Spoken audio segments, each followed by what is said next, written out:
Time for the 49ers Rush Podcast.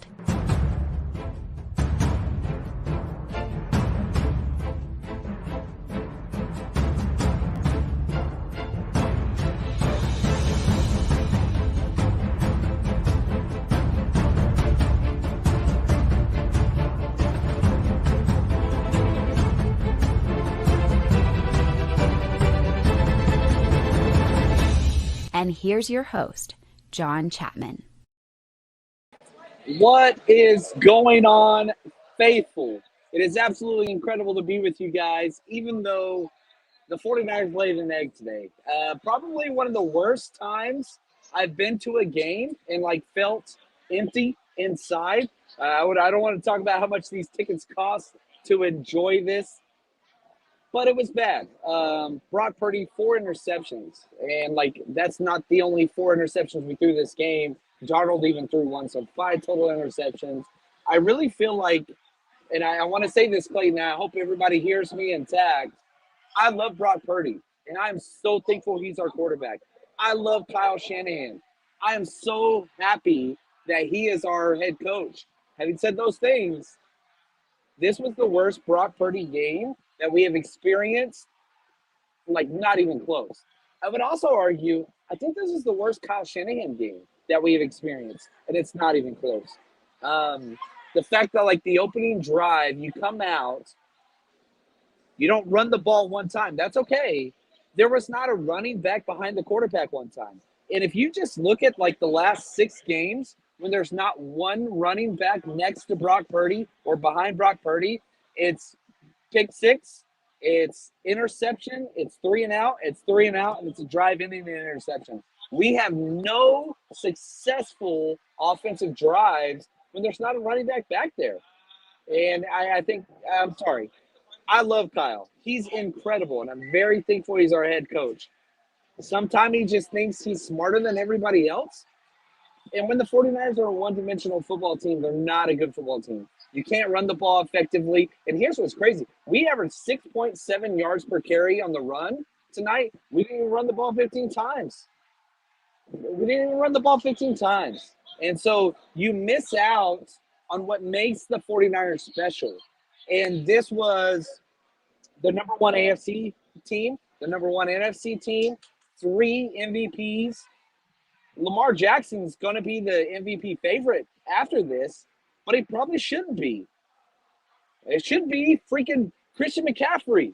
I don't know. It's frustrating. I will say this. It was very disappointing to see so many of the 49ers faithful leave, not even before the fourth quarter. We go in and we embarrass teams all the time. And this show is one of 2 things. I'm sorry, I'm going to turn it this way. I think Clayton, he aged out. That's okay. His connection's not great. I'll say this.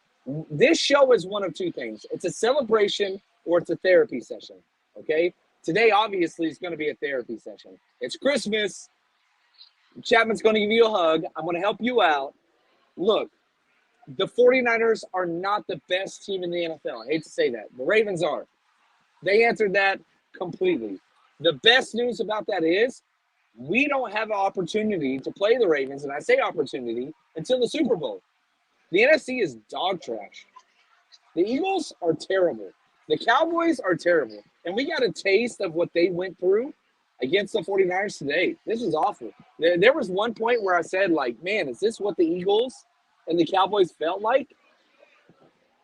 I feel like it was. I want to say thank you to the Super Chat. Bobo, thank you so much.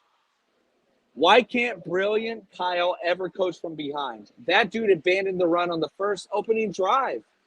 Now, here's the problem. It's not bad that he abandoned the run on the first drive. He believed in Brock, and I believe in Brock too. But, man, that first and fourth interception were terrible. And that's that.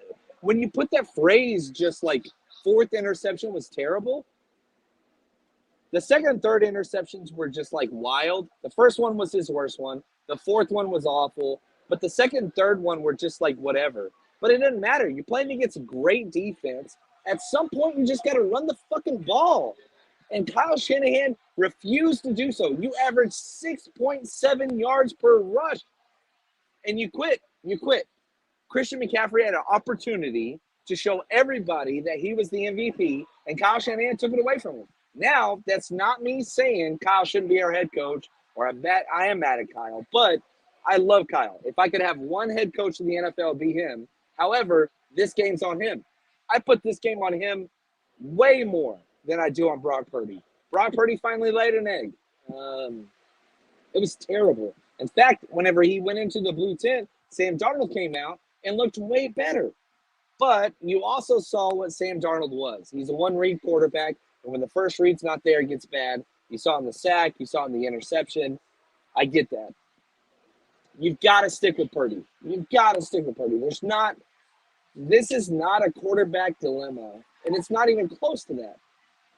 This is Brock Purdy. Now, excuse me, you have two games. You have the Commanders, and then you have against the Rams. So it's going to be a tough game now. You win both those, you're the 1 seed. You get the bye week. You regroup, all those things. Now, here's what's crazy, and we got to see what the injury report says, because Trent Williams went out. We cut Matt Pryor. Jalen Moore came in. He went out. We had Colton McKivitz. Playing left tackle. And that's like the worst thing that we could do. And so, like, we've got to figure that out. And so there's a lot of questions out there for sure. You look at the defensive side, I really feel like the defense did every single thing that they could do to keep us in the game. They were awesome. They got a safety. They actually generated positive points. They had several 3-and-outs. Like, I don't walk away from this game thinking like Lamar Jackson is the MVP. I really, really don't. Right here, Sonia says, hope Kyle sees the need for O-line now. It's bad.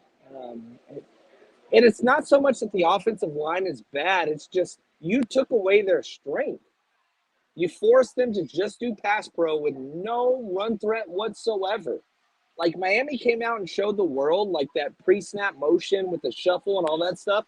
I feel like that's the worst thing that could have ever happened to Kyle Shanahan, in my own personal opinion. I love Kyle. It's cost us. It's been big.